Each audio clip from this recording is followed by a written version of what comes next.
Hey everyone, welcome back to the channel. So आज की जो वीडियो है वो बहुत ज़्यादा स्पेशल होने वाली, क्योंकि आप लोगों के सवालों के जवाब देने वालों में जो कि इंस्टाग्राम और फेसबुक पर बहुत सारे आ रहे थे कि BS6 व्हीकल्स इतने ज़्यादा कॉस्टली क्यों हो गए हैं। बेसिकली मैंने अपने डिस्क्रिप्शन में अपनी इंस्टाग्राम आईडी और फेसबुक आईडी लॉगिन कह रहा हूँ डाल रखी है, तो आप लोग उस पर सवाल आते रहते हैं कि BS6 व्हीकल्स इतने ज़्यादा महंगे क्यों हो गए। स्पेशली सवाल ये आता है मेरे पास कि स्प्लेंडर 56 की आती थी और 80 की हो गई है, तो इसके पीछे का क्या कारण है, BS6 व्हीकल्स इतने महंगे क्यों हो गए। तो मैं आज की वीडियो में आपको यही बताऊंगा कि BS6 व्हीकल इतने महंगे क्यों हो गए और इसके क्या फ़ायदे और क्या नुकसान है। तो बने रहे मेरे साथ वीडियो में और स्टार्ट करते हैं वीडियो या व्लॉग, जो भी आपको बेटर लगे आज का। और ऐसी वीडियोस आगे भी आती रहेंगी, सो स्टे ट्यून। तो सबसे पहले सवाल ये आता है BS6 एमिशंस को मैंडेटरी क्यों किया गया। तो सबसे बड़ा आंसर और जवाब इसका यही है कि BS6 एमिशंस को इसलिए मैंडेटरी किया गया है क्योंकि पॉल्यूशन लेवल बहुत ज़्यादा बढ़ गया है, और ये पॉल्यूशन लेवल हमारे लिए ही नहीं, एनवायरनमेंट के लिए बहुत ज़्यादा खतरनाक है। और जब तक एनवायरनमेंट ठीक नहीं होगा हमारा कुछ ठीक नहीं होगा। तो पॉल्यूशन लेवल को कम करने के लिए BS6 नॉर्म्स को मैंडेटरी किया गया है। इसमें जो एक मानक होते हैं पॉल्यूशन लेवल के, उसका लेवल और कम किया गया है पहले से और ज़्यादा। सीधी सिंपल लैंग्वेज में आपको बताऊँ तो मैं, और इसके फ़ायदे ये होंगे कि इससे जो है फ्यूल एफिशिएंसी जो गाड़ी की वो बढ़ेगी, परफॉर्मेंस में थोड़ी बहुत इंक्रीमेंट या डिक्रीजमेंट आपको देखने को मिलेगी।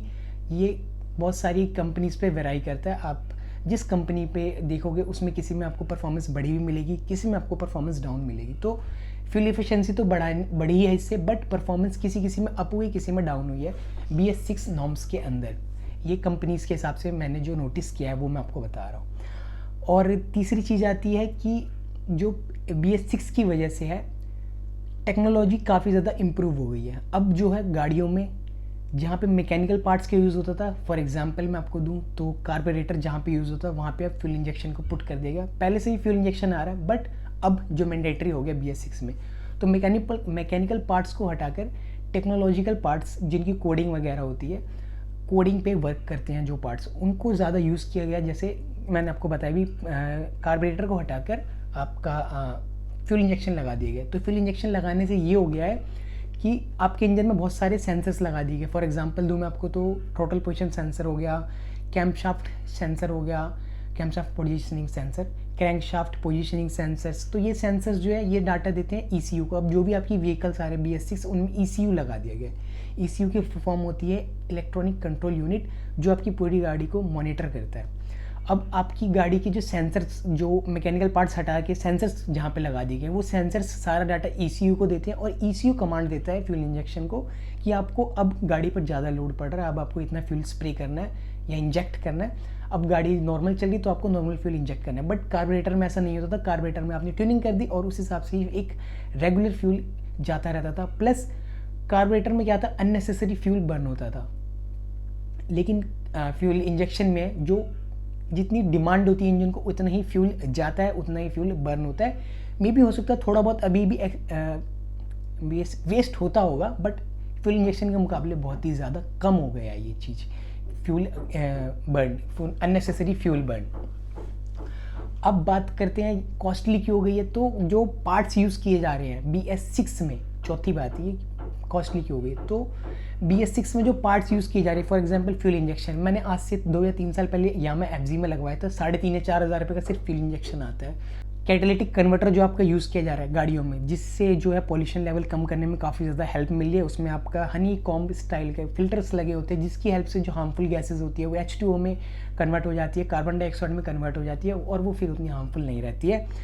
तो उस कैटालिटिक कन्वर्टर में जो पार्टिकल कंसिस्ट होते हैं वो होते हैं आपके प्लेटिनियम, रोडियम वगैरह, इस टाइप के पार्टिकल्स कंसिस्ट होते हैं, जिसकी वजह से उसकी कॉस्टिंग काफ़ी ज़्यादा बढ़ जाती है। और ये आपको अच्छे से पता होगा कि ये पार्टिकल्स काफ़ी महंगे आते हैं। तो कैटालिटिक कन्वर्टर की वजह से काफ़ी ज़्यादा कॉस्टिंग बढ़ जाती है, फ्यूल इंजेक्शन की वजह से काफ़ी ज़्यादा कॉस्टिंग बढ़ जाती है।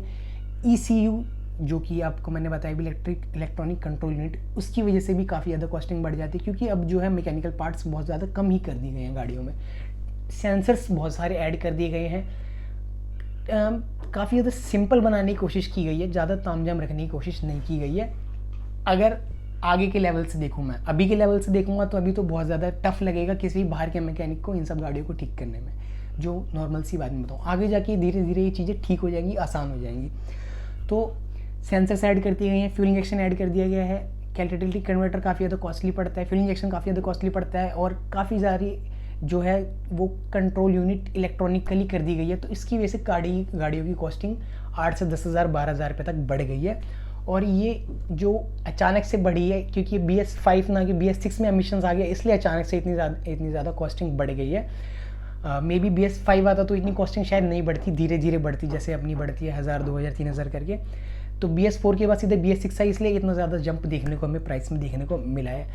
और नुकसान इसके मैं आपको सीधा सिंपल से ये बताऊँ तो अब जो आपको गाड़ी जो है बाहर बहुत ही कम मैकेनिक्स होंगे जो रिपेयर कर पाएंगे।